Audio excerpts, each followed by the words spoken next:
แบบนี้เพิ่นว่าพักว่าเขาไม่ได้ยาหนังนะทุกคนหาเอาผักกระปูมาตำเสิร์ฟกับขาวเบือก็ได้ทุกคนเห็นบอกซีมันก็จะเป็นแบบรับประทาน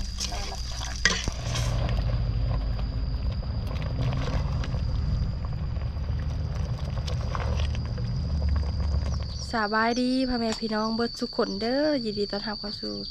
สองสาวผู้ไทยมื้อนี้ก็อยู่เฮือนอยู่สายไทยกาทุกคนแต่ว่าเมนูเด็ดมื้อนี้นะบ่าวผู้ไทยเพิ่นหื้นผูเมื่อวานนี้ทุกคนเพิ่นได้ของดีลงมาต้อนสาวผู้ไทยคือคำหวานนะเพิ่นได้ของดีลงมาต้อนสาวผู้ไทยจะก็ได้เปิดทุกคนไปรอรุ่นนำกัน แต่ว่าของดีแน่นอนทุกคนสาวผู้ไทยไม่ได้กินมา2 ปีหนึ่งหรือ2 ปีเลยทุกคนอย่างนี้นะห้าก็ได้กินนี่แหละปี1 2 ปีจะได้กินเท่านึงทุกคนเพราะว่าแถวบ้านชาวไทยนะมันหายากทุกคนแต่แถวอื่นเนี่ยไม่รู้จักว่าหายากแถวอื่นก็คือสีหาง่ายดอกแต่แถวบ้านชาวไทยนะมันมีสู้ได้ฮะนะโดนจากได้เท่านึงเพิ่นมาแต่เมื่อคืนนี้ทุกคนแล้วก็ชาวไทยก็โขไว้โขเสตู้เอาไว้เพราะว่าเพิ่นหยิ่งเหงานะ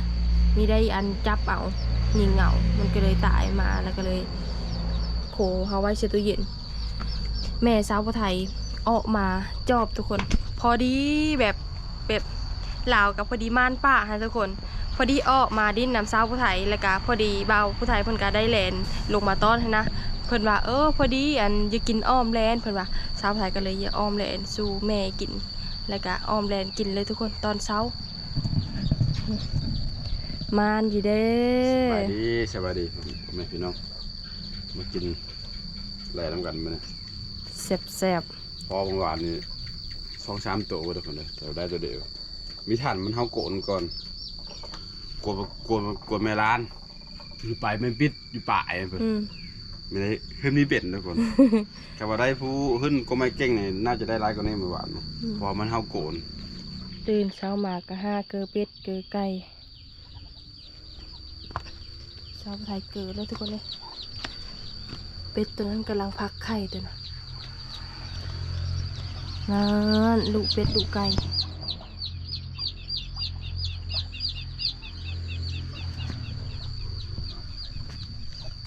ไปทุกคนหาเอ็ดกินเฮามื้อนี้เอ็ดกินเศร้า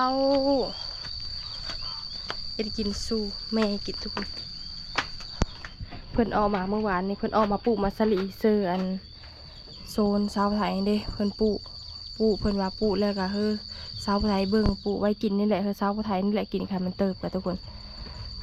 แล้วก็ออกมาแล้วก็ปิดมาเตี๋ยวพร้อมตาพร้อมทุกคนแม่ชาวไทยนะจะหน่อยจังอย่าไปตัดไว้ผักแล้วก็เฮาโคต้มไว้ก่อนให้มันไปเปื่อยนะบ่าวผู้ไทยว่าบ่าวผู้ไทยจะข้อผักเองทุกคนเพราะว่าเพิ่น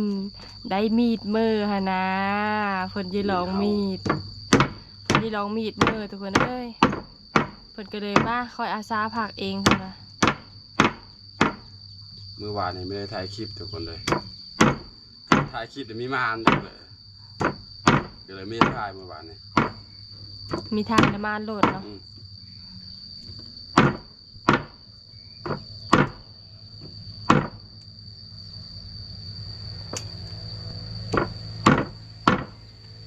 มาเด้อทำกันเด้อเอาตอนน้อยๆเนี่ยก็ได้เด้อตอนเติบย้ำมีแหละเลยแห้งไม่ได้แห้ง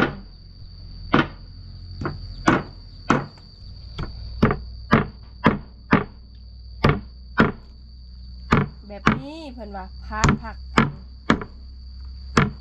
กตอนเข้ากันเลย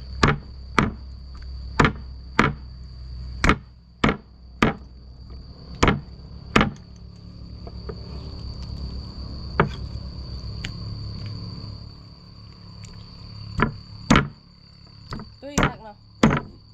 ด้วยว่าแหลมตุ้ยแบบนี้ป่ะเคยมาผู้ไทยเป็นโขเรียกะต้มท่าทุกคนโซนเฮาเยอะไปตัดวายมาเสืออ้อมนะวายไม่ได้ตัดทุกคนเลย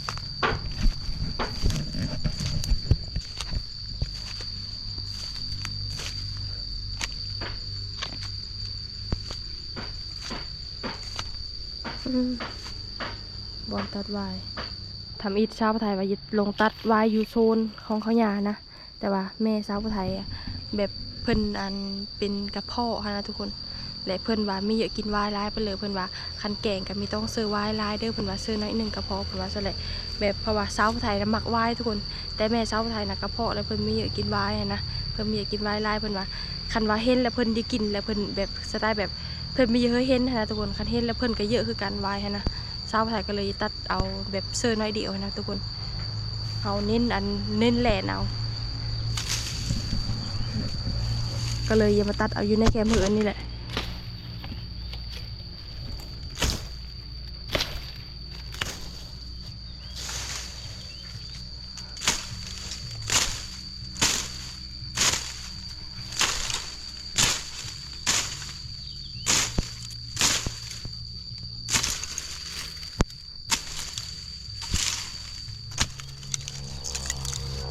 ระวังอะไรทุกคนในตัดวายเนี่ย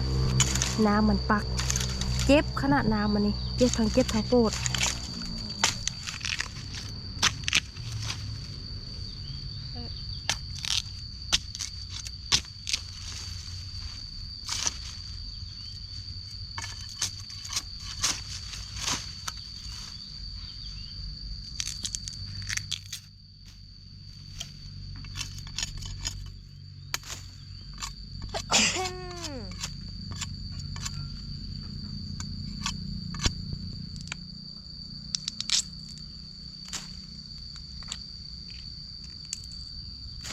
นี่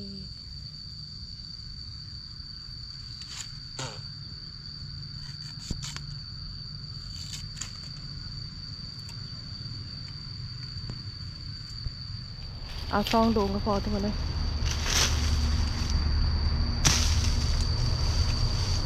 วิธีชาวไทยตัดไว้นะชาวไทยจะซ้อมเบอร์มันออกเบิดก่อนทุกคนแล้วก็จังตัดเอากกมันจึงง่าย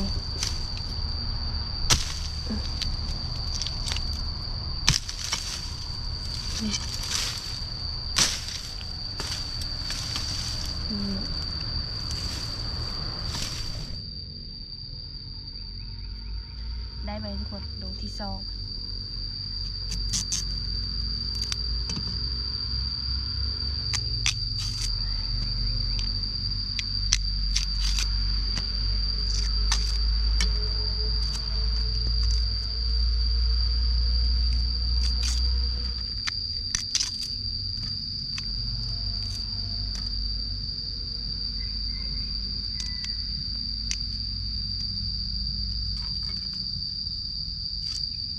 อ่อนๆ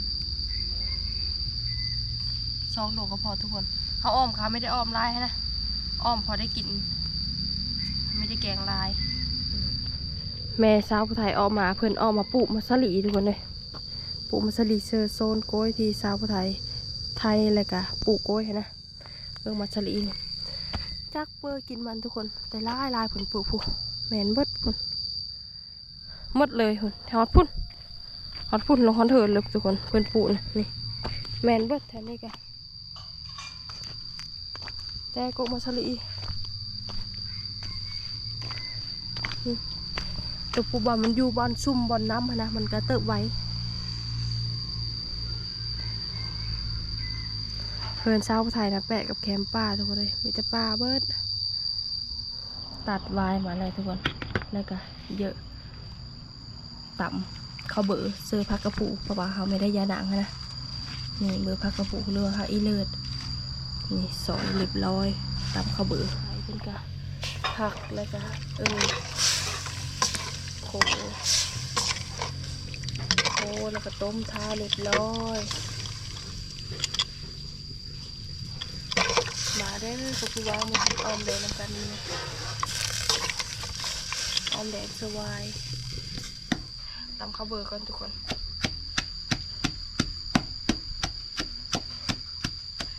แม่เขาเอ็นเลยแม่ซีเหล้าซีเลือนนะตาเปิดเขาเอ็นน้ำโบราณเนอะนะเจ๊หาละครนะเนาะละครตอนเช้าวันเช้าวันอาทิตย์นะเด้ ตามก็สโลว์อีกเด้อ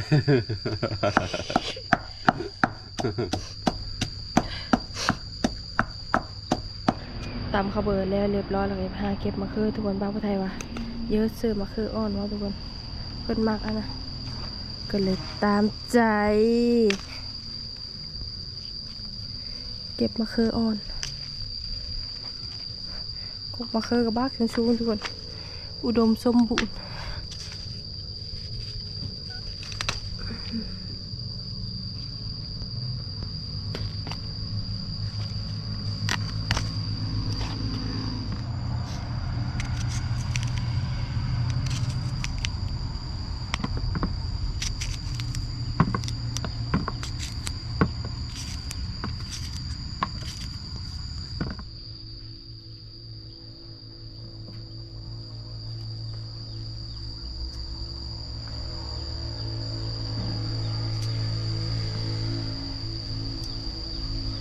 เกงเครื่องเกงคล้องก็ทุกคนนี่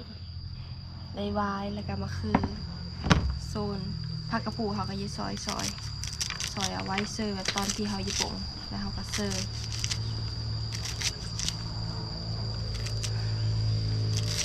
ตอนนี้ก็ต้มอันแหลนให้มันเปื่อยๆก่อนทุกคนสบายเวลาเขากินง่าย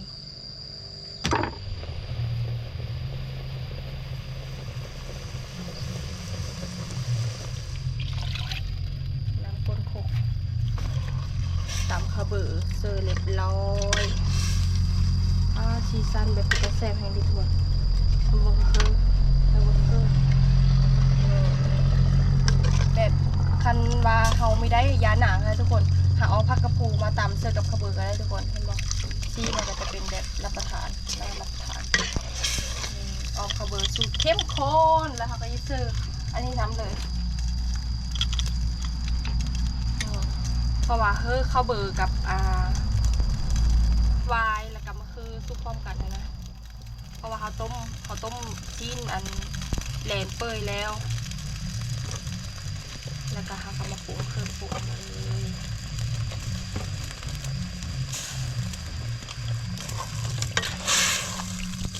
รับรองเตะออกับเขากับมีอ้อเอาต้องมันขลุ่นมาเลยทุกคน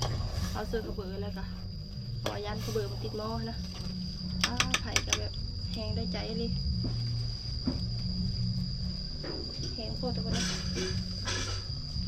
แห้งมันลุกแห้งโคตรมีกลับ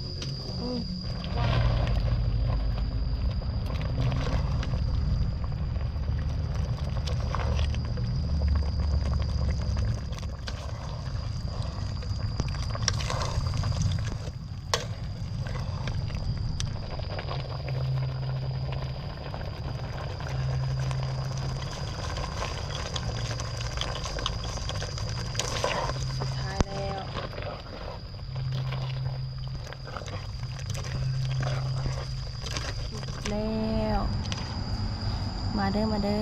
อกินข้าวนำกันเด้อมาเด้อออมแดนยัว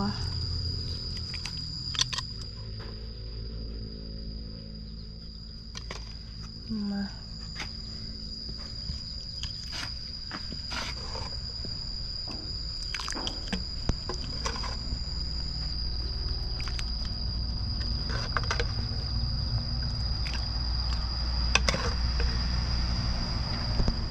แล้วเรียบร้อยทุกคนแบ่งให้เขาหญ้าถ้วยหนึ่งเขากินเองช่องถ้วย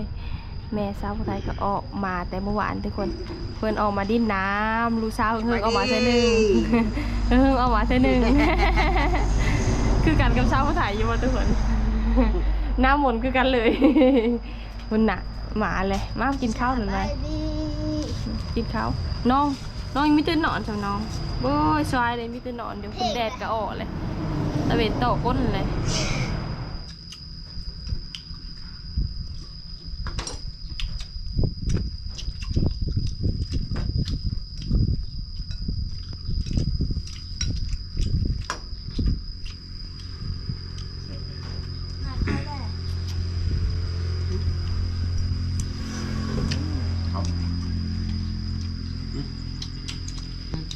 ปิ้ง มีเม็ดดอกกินนะอันนั้นบอลเสียกินมีเม็ด เยอะเหรอ กินตัว แล่นเท่าไรกันยากไหมเนาะ ตั้งเลยคำนี้พอดีกินแฮะเท่าไรกันยากกินตัวเต็มตัวเอาบุญเถอะ ซ้ำนี้คือว่ามันไม่ยากได้ไหมแม่มันพอดีกิน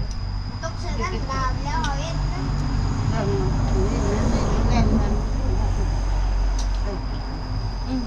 เล่นกระจาย มีดอกแม่มันหากระเติบนี่นะ นั่นเหมือนเด็กวางหัวปี หากระเติบเนี่ย จะไปงานน้ เก่ง ำจะต้มเพิ่งกับน้ำ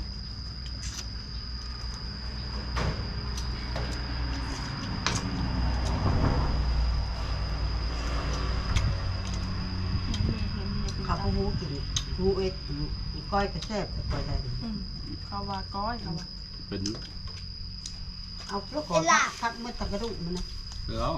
กิน เขา ละ เอาเลยเอาแต่ซีนแม่ต้มแต่ซีนเอาซีนบ่ ปิ้ง ปีก้อยไปชิมล่าเนาะ ปิ้งก้อนกระดึงมาสิ ซีนแล้วก็จะเปิ้ลเนี่ยแม่นบีมพ่อพระเจ้าเขาต้มกินนะไม่เอาบีม เอาอย่างคมน่ะ เริ่มเลยครับ